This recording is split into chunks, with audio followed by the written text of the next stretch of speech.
نحن أكثر الشعوب نبحث عن الأثرات، أثرات فلان وأثرات فلان وأثرات مشهور وأثرات مدري من، لأن احنا صرنا بعد الأشياء التافهة أكثر من بعد الأشياء الحلوة.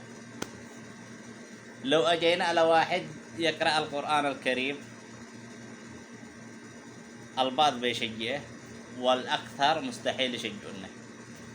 أما بيقول الله صوتك به شيء، أو أنك ما تعرف تقرأ، أو صورتك مدري إيش، من الأحسن تبطل القرآن.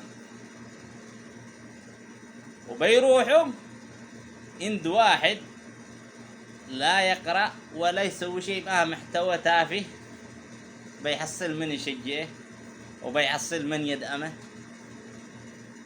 لأن احنا صرنا شعب نشجع الباطل على الحق.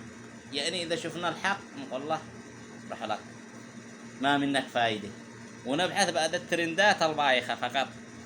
فلان فعل، فلان سوى، فلان سرق، فلان نزل، فلان طلع، فلان راح، فلان أجي.